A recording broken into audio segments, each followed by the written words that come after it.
Halo, selamat sore semua. Di sini saya akan mempresentasikan tentang prinsip kuadrat terkecil dari tugas keempat hitung perataan. Perkenalkan sebelumnya nama saya Tantri Sabina Hoirunisa dengan NRP 23/2023-002. Pada soal pertama, jelaskan apa yang dimaksud dengan nilai yang paling mungkin atau the most probable value. The most probable value merupakan nilai untuk besaran yang diperoleh dari pengamatan berulang dengan bobot yang sama adalah nilai yang menjadikan jumlah kuadrat kesalahan residual minimum. Jadi, MPV atau most probable value merupakan sebuah nilai yang paling memungkinkan yang menjadikan jumlah kuadrat kesalahan residual minimum. Nah, residual minimum ini di dalam kalkulus itu diperoleh jika turunan pertamanya sama dengan 0 atau diformulasikan pada persamaan di bawah tersebut, sigma V kuadrat sama dengan V1 kuadrat, V2 kuadrat ditambah sampai dengan Vn kuadrat, hasilnya itu harus sama dengan minimum. Lalu soal yang kedua adalah jelaskan syarat hitung perataan kuadrat terkecil tertimbang atau weighted least square adjustment dan tuliskan dalam bentuk persamaannya. Nah, sebelum ke situ, kita harus tahu dulu apa itu hitung perataan kuadrat terkecil tertimbang. Nah, perataan kuadrat terkecil tertimbang merupakan jumlah dari perkalian antar bobot yang dikalikan dengan kuadrat residu masing-masing yang harus diminimalkan. Ini merupakan syarat yang diberlakukan dalam hitung perataan kuadrat terkecil tertimbang atau weighted least square adjustment computation. Pada persamaan pertama, P sama dengan K pangkat N lalu dikalikan delta V pangkat N dikalikan dengan E pangkat min H kuadrat dikalikan dengan kuadrat residunya. Nah, kuadrat residu ini merupakan seperti yang dijelaskan pada yang tahap awal, merupakan the most probable value atau V1 kuadrat yang memiliki bentuk lain yaitu V kuadrat sama dengan M dikurangi Z1 kuadrat. Nah, lalu dapat terbentuk persamaan ketiganya seperti yang di bawah ini dengan catatan nilai yang harus dihasilkan dari persamaan tersebut harus sama dengan minimum. Nah, lalu yang ketiga, syarat minimum diberlakukan dengan menurunkan persamaan ketiga terhadap M dan mengatur persamaan yang dihasilkan sama dengan 0. Nah, sehingga diperoleh persamaan yang keempat atau dengan bentuk lain dapat diperoleh persamaan yang kelima.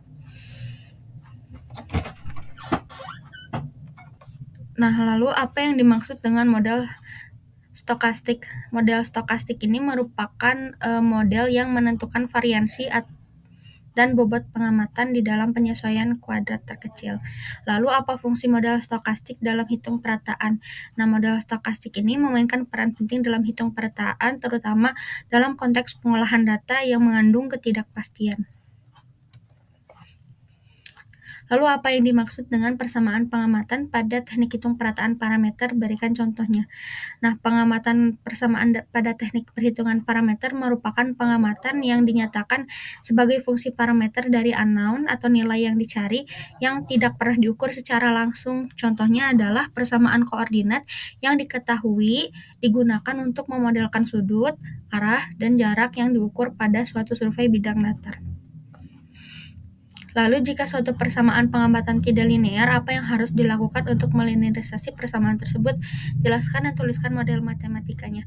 Fungsi umum berbentuk non-linear diubah ke dalam bentuk linear melalui uraian Dirac-Taylor yang menjadikan hitungan perataannya lebih sederhana walaupun dapat berakibat perataannya dilakukan secara iterasi. LI andaikan fungsi non-linearnya berbentuk LI sama dengan FI kali XYZ, di mana parameter 3 buah yaitu XYZ dan banyaknya besaran yang diukur adalah N buah atau N lebih dari 3. Lalu ini adalah fungsi Dirac-Taylor untuk memodelkan matematik jika pengamatan tidak linear dan harus dilinearisasikan dengan suku-suku berderajat 3 sampai dengan seterusnya, di mana F, X derajat, Y derajat, dan Z derajat merupakan harga awal deret atau merupakan harga pendekatan dari nilai LI. Lalu yang terakhir adalah calculate the most probable values atau MPV for A and B in the equation below by method of least square. Consider the equation to be equal weight. Nah, untuk melihat nilai NPV pada persamaan di bawah, kita harus mempertimbangkan bahwa observasi di bawah merupakan equal weight yang memiliki persamaan AX sama dengan L plus V, maka untuk memudahkan mencarinya, saya menggunakan matriks untuk menghitungnya menggunakan Excel. Jadi pada persamaan yang pertama, persamaan A, B, dan C diubah ke dalam bentuk matriks. A dan B itu merupakan A, lalu sama dengan 7,8 sama dengan 5,5 sama dengan 8,5 itu merupakan nilai L, dan V1, V2, V3 merupakan nilai V, sehingga terbentuk persamaan seperti di bawah ini. Lalu tahap yang kedua adalah mencari A transpose dikalikan dengan AX. AX yang pertama ini yang matriks 3, 2, 2, min 3, 6, dan min 7. Lalu akan terbentuk persamaan keduanya itu pencarian A ditransposkan lalu dikalikan dengan AX. Itu sama dengan NX. Nah, ini nilai NX-nya itu adalah 49, min 42, min 42, 62. Lalu setelah itu kita mencari nilai A transpose dikalikan dengan nilai L. Nah, A transpose ini dikalikan dengan nilai L yang awal yang tadi, yang 7,8, 5,5, dan 8,5.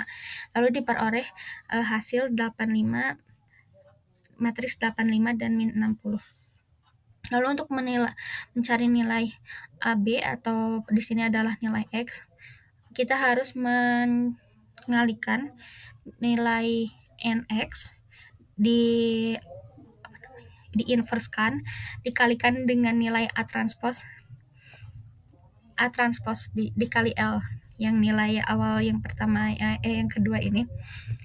Maka kita harus menginverskan terlebih dahulu nilai NX yang di bawah ini 0,05, 0,03, 0,03, dan 0,04. Lalu dikalikan dengan nilai A transpose L 85 min 60. Hasilnya adalah 2,165 dan 0,492. Yang awal merupakan 2,1 merupakan nilai A dan 0,4 merupakan nilai B. Sekian presentasi dari saya. Mohon maaf apabila ada kesalahan. Wabillahi taufiq wal hidayah. Wassalamualaikum warahmatullahi wabarakatuh.